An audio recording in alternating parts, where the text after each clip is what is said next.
이게 진짜 참치가 고급 상당히 네. 꽃같이 되게 이쁘다. 소고기 같기도 하고. 아까 이걸 찍었어요. 이것도 이쁘네. 일반 이게 참치 머리가 되게 참치 중에서 제일 비싼 부위 아니에요? 이게 네. 그렇죠. 왜냐면 까가지고 혈이 묻었거나 이러면 못 쓰니까 다른 걸 까야 되니까 싼 것은 아니에요. 아 참치 머리로 해가지고. 네네네. 근데 칼이 들어가는 데는 회로 먹고 안 들어가는 데는 일본의 사람들은 조져서 먹을 정도로 참치 그거는 머리가 인기가 많은 거네. 되게 귀하게 먹었잖아. 아 그리고 이게 시간이 많이 걸려갖고 잘 안 쪄줘요. 시간이 많이 걸리고. 이거에 다 익으려면 좀 시간이 걸려가지고. 이 참치 머리를 먹기가 사실 참치집에 쉽지 않지. 가격, 저희가 가격도 이제는 비싸다던가. 네, 되게 불어놓은 게 값이.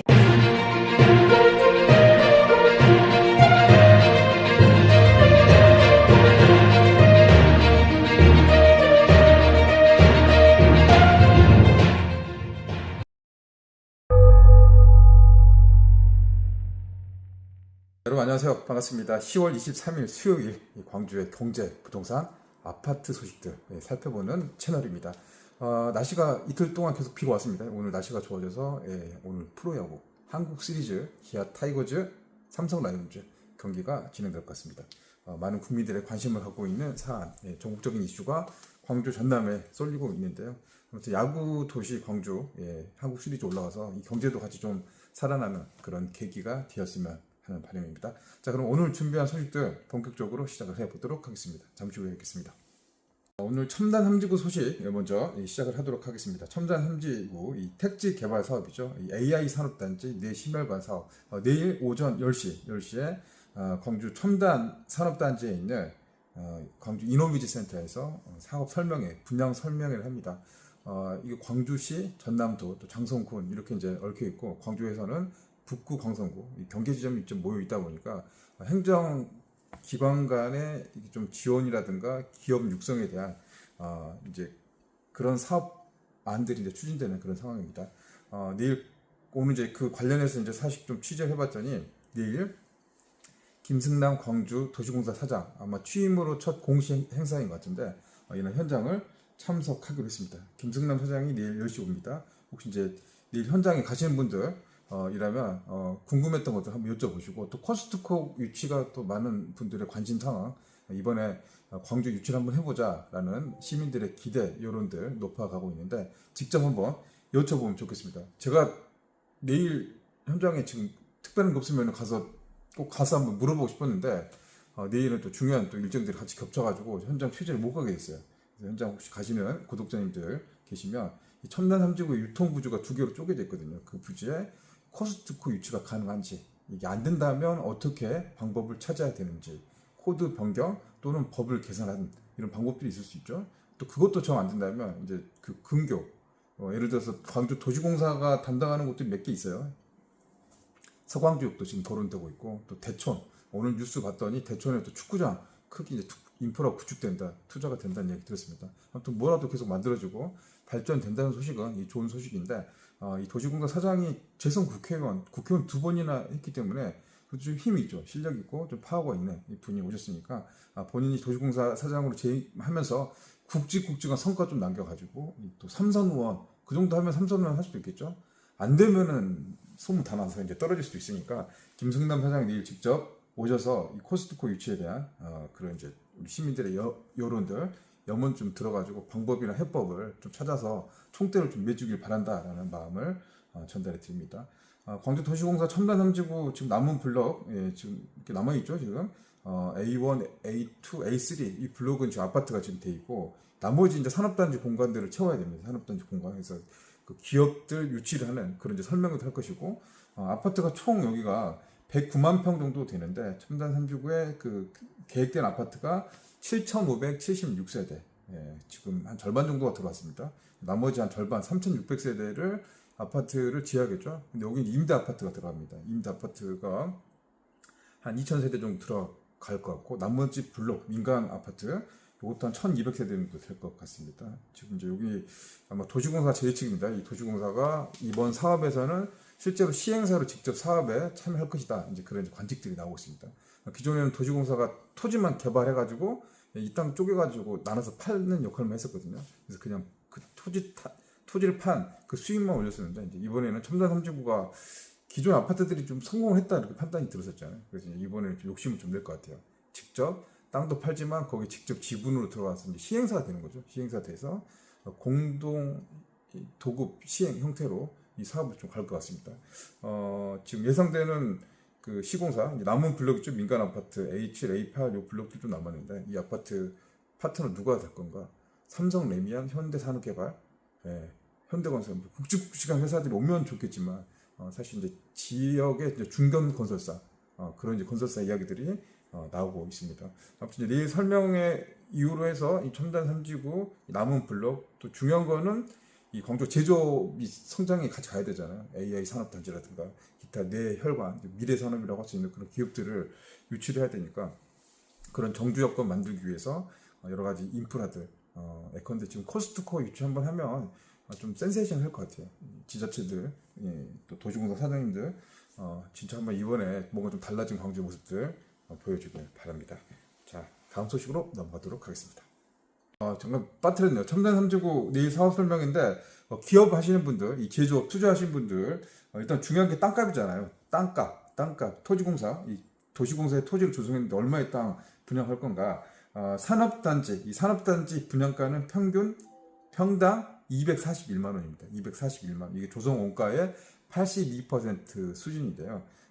일단 공장들이 사업 회사들이 투자하려면 기본 500평 이상 투자를 해야 되거든요. 500평, 1000평 정도 가야 되고 코스트코 같은 경우도 10,000평 이 정도 땅이 돼야 되는데 일단 평당 231만 원. 이게 좀 비싸다고 볼 수도 있고 어떻게 보면 또 접근성이라든가 발전 가능성 봤을 때는 또 저렴하다라고 판단할 수도 있을 것 같은데 사실 산업단지 그 분량이 생각보다 많지는 않습니다. 이거 많지는 않은데 아무튼 이 결과 어떤 또 혜택이 있었고 또 인센티브 같은 것도 지금 상황에서 중요할 것 같아요. 외지 기업들 유치를 해오는 그런 방안들 이 분양가 이 소식 빠진 소식이어서 이 소식도 함께 나눠드렸습니다. 자, 구독자님 사연입니다. 어제 이제 평동 산단 기업들 삼성전자 이전 그 소식 해외 물량 빠지면서 6천억 가량 되는 이 생산 물량 줄어든다. 결국엔 지역에 100여 곳의 협력 업체들 1차, 2차, 3차 업체들이 있습니다. 사실 크고 작은 타격을 받게 되는데 직접적으로 타격 매출의 한 80%, 90% 사라지니까 일하는 직원 뭐 100명, 1000명 다 없어지는 거죠. 매출 줄어드니까. 그 때문에 이제 지금 지역의 이제 가전 업체들은 지금 난리가 난 상황입니다. 근데 이제 이걸 표출을 못해요. 삼성전자의 좀 눈치가 좀 보이죠. 그래서 말도 못하고 이렇게 하고 있는 상황.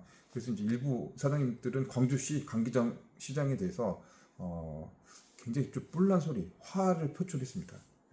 시장이 현장을 잘 모른다, 산업을 모른다. 그러면서 장밋빛 청사진만 내놓고 있다. 이제 그런 이제 비판 내세워서 그걸 이제 어제 이제 기사로 썼는데 여기저기서 이제 기사 보고 이제 연락이 왔습니다.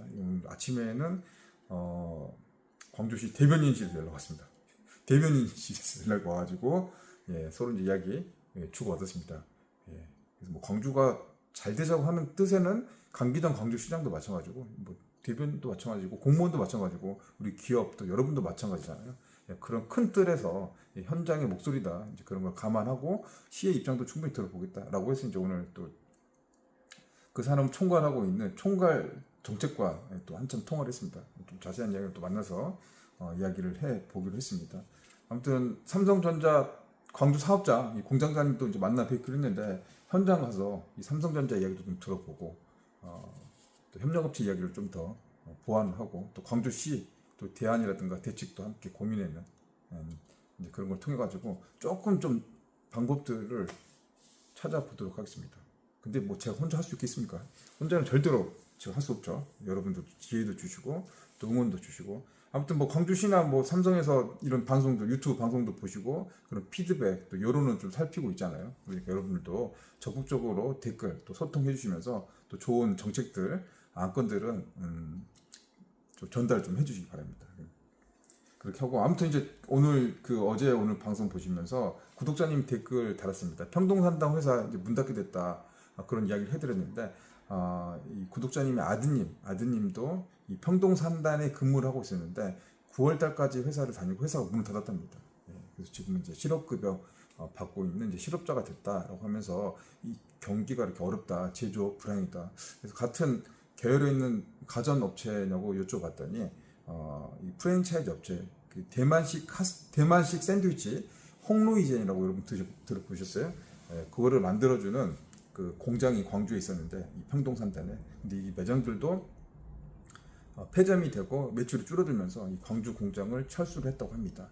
홍루이젠, 이 프랜차이즈 외식업, 이 반짝 좀 인기를 얻어서 한때 좀 많은 매장들이 있었는데 결국에는 이제 이 소비 트렌드 변화라든가 이 매출 부진, 경기 침체 여파로 매장이 철수하면서 이 매장들은 이 수도권에 있는 생산 거점으로 통합이 됐다고 합니다. 아직 젊은 아드님 같은데 조금 안타까운 마음이 들었습니다. 아들 회사도 문 닫았는데 일단 실업급여로 좀 하시면서 재취업, 좀 더 좋은 직장 이런 것들 좀 구해서 나갔으면 하는 그런 바람, 이렇게 응원을 전해드립니다. 자, 광주 보시면 아파트 진짜 많은 것 같지 않으세요? 여기를 봐도 아파트, 여기를 봐도 아파트. 예, 또 아파트 새롭게 짓고 있는 아파트도 많습니다. 광주는 이제 작년부터 민간공원 특례 사업으로 우리 도심에 있는 공원들, 그 부지들 있죠. 이 공원인지도 몰랐던 그런 부지들이 한 10곳 정도가 있습니다. 잘 몰랐던, 이름도 생소했던 그런 것들을 이 민간공원 일몰제에 걸려가지고 거기를 이제 개발을 하고 개발 수익의 아파트를 져가지고 이제 아파트의 수익의 일부를 공원으로 기부 체납하는 이제 그런 방식의 사업인데, 자, 문제는 한꺼번에 너무 많은 물량들이 쏟았다, 허가를 해줬다. 그래서 아파트가 12,000세대가 거의 동시다발적으로 광주에서 막 지어지고 있습니다. 공급이 많아지고 있습니다. 신축 아파트, 공공기여금을 또 많이 내야 되기 때문에 아파트 분양가는 높아지고 있습니다. 결국에는 분양가의 상승목은 시민들의 이제 목이 됐죠. 결국은 건설사도 부담이 됩니다. 미분양이 너무 많죠. 한꺼번에 공급이 있으니까 미분양 천지다. 공사비는 올랐고 부대 비용들은 올라가고 있다. 자, 아파트 문제 좀 설명을 해드리는데 좀 분석을 해봤어요. 광주의 아파트. 광주 사람들은 광주 아파트 얼마나 어떻게 살고 있을까? 이 수많은 아파트 다 지금 사람이 살고 있잖아요.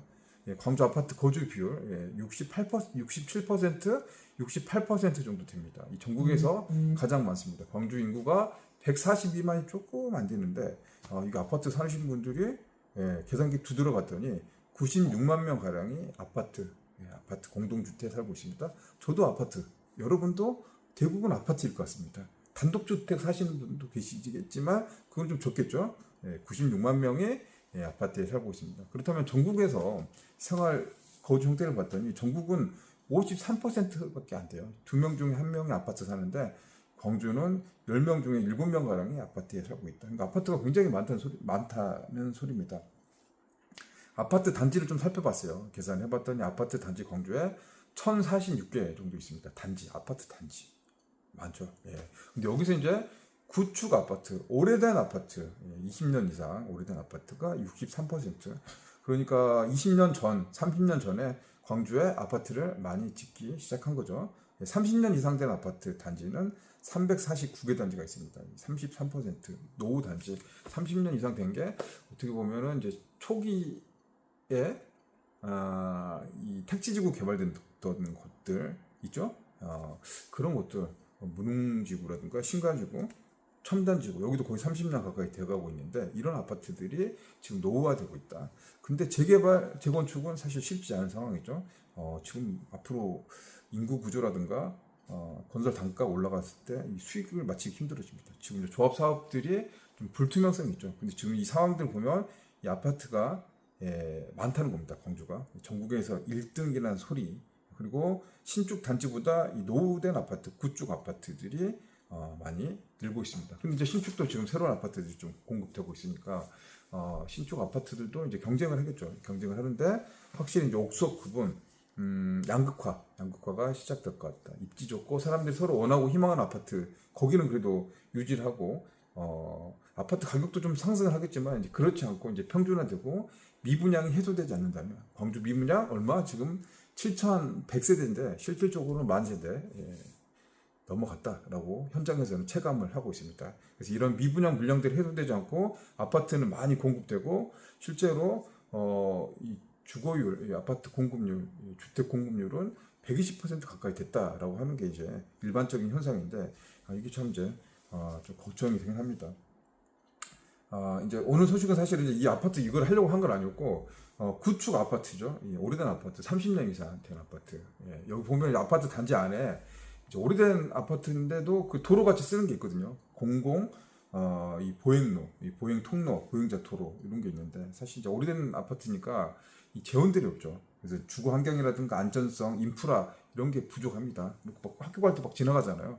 그런데 그런 거를 광주시에서 내년부터 단지 내 아파트도 도로 개보수를 지원해주겠다. 기존에는 아파트 단지 내 도로들, 이 보행로는 도로가 아니었죠.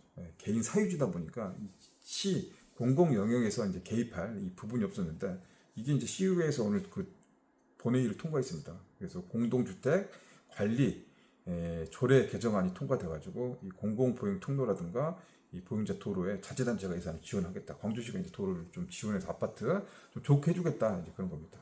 문제는 이제 광주시가 돈이 별로 없는데 예산이 없는데 아파트 물론 잘해주면 좋은 건데 이제 선택할 수 있는 게 몇 군데 안 되는 거죠. 거기서 이제 이게 나누는 거죠. 지역구 구의원, 시의원들의 역량들, 그리고 아파트 입주자 대표의 행정력, 정치력 이제 이런 게 나와서 운운아이에게 저도 한 번 더 준다는 말처럼 우리 아파트 해주세요. 이렇게 해서 설득 잘하고 한 데는 좀 좋아질 거고 그렇지 못한 데는 소외받을 수 있는 그런 이제 현상들도 나올 수 있을 것 같습니다. 아무튼 아파트 관련한 내용들 좀 소개해주면서 광주 아파트 현황을 조금 이제 좀 정리를 좀 해봤는데 좀 참고가 되었으면 합니다. 자, 편의점 여러분 자주 가세요? 편의점? 저는 편의점 그렇게 자주 가진 않는데 아주 가끔씩 갑니다. 가끔씩 뭐 필요한 거 급한 거 사려고 할 때 가는데 우리 애들 초등학생들은 거의 여기서 살 것 같아요. 애들 거의 편의점에서 식사도 다 해결하고 만남의 장소고 모든 게 편의점에서 시작돼서 편의점에서 끝나는 것 같습니다. 개인적으로는 한 20년 가량 전에 직장생활 사회초년병 시절에 편의점에 입사 지원해가지고 거의 최종 면접까지 합격한 적이 있습니다. 미니스톱. 그때 이제 최종 면접 제가 갔으면은 제가 이제 어떻게 될지 모르겠지만 그래도 합격할 수 있는 그런 분위기여서 만약에 제가 미니스톱 편의점 관리직이었거든요. 직원이 됐다면 지금 어땠을까? 20년 지났을 때 지금은 어땠을까? 이제 그런 생각 좀 해봅니다. 자, 편의점 이 대한상공회의소에서 전국 1,500개의 점포를 대상으로 이 매출 조사를 했습니다. 이 편의점 조사를 한 거죠. 근데 편의점이 전체적으로 매출이 좀 둔화되고 있습니다. 성장은 하고 있는데 성장폭이 크진 않아요. 크진 않은데 여기서 이제 주목할 만한 것이 50대, 60대 편의점 잘 안 가셨던 분들인데 이분들이 편의점을 많이 가고 있다. 이분들이 편의점 가는 게 20% 정도 늘어나고 있다. 참 놀라운 일입니다. 나이 드신 분들 편의점 잘 안 가는데 편의점 왜 가나? 그 원인을 좀 살펴보면 우리 이제 주택 문제, 경제 문제하고도 연관이 되는 겁니다. 50대, 60대 20% 매출 늘어나서 그분들이 뭐 사 먹냐? 라면, 국밥, 찌개, 도시락 이런 거 사 먹는다는 소리입니다. 혼자 사시는 분들이 이제 술도 사 먹어요. 양주, 전통주, 맥주, 소주 이런 거 사 먹습니다. 왜냐하면 이제 1인 가구가 늘어나고 있다는 소리입니다. 50대, 60대 분들 혼자 거주하시는 분도 많고 이제 1인 가구, 또 이혼, 항원 이혼 이런 하신 분도 계신다는 소리죠. 이분들의 수요들이 이제 간단하게 편의점에서 하는 겁니다. 마트에서 물건 많이 사서 혼자서 뭐 이렇게 정해서 해 먹을 수가 없는 거죠. 그래서 혼자 가서 먹을 만큼만 사서 먹고 즉석식품으로 끼니를 해결한다. 1인 가구가 그만큼 늘어가고 있다는 소리입니다. 현재 대한민국 인구 구조 봤을 때 1인 가구 비중이 한 33% 계속 늘어나고 있는데 이게 이제 아파트의 주거 문화, 아파트 평수, 주거의 평형, 공간, 면적도 차지하는 그런 영향이 된 것 같습니다. 아무튼 편의점 이 매출에서 50대, 60대가 18%, 21% 각각 증가를 했고 이 대신에 20대는 11.5% 감소했다는 소리입니다. 20대는 이제 돈이 없다는 소리겠죠. 여친과 줄었다는 소리고 1인 가구, 2인 가구 이런 가구들이 증가하면서 이 소량 구매 패턴 이런 것들이 이제 증가하고 있다. 이제 우리 사회에 돌아가는 경제의 단면이고 앞으로 이제 주거, 부동산 문제도 장기적인 관점에서 한번 참고하시는 측면에서 편의점 이야기 잠깐 전달해 드렸습니다. 오늘 준비한 소식은 여기까지입니다. 이틀 내내 우중충하고 또 비도 내고 또 우울한 소식들이 많았는데 오늘 가을 하늘 너무도 맑고 청명하고 깨끗합니다. 이렇게 하늘 보고 맑은 공기 이렇게 보니까 마음이 좀 편안해지는 그런 느낌들 들었습니다. 여러분들도 오늘 하루 동안 고생 많으셨습니다. 편안한 저녁 시간 되시고요. 저는 다음 시간에 또 찾아뵙도록 하겠습니다. 이번 영상이 조금이라도 도움이 되셨다면 구독과 좋아요, 응원 부탁드립니다. 감사합니다.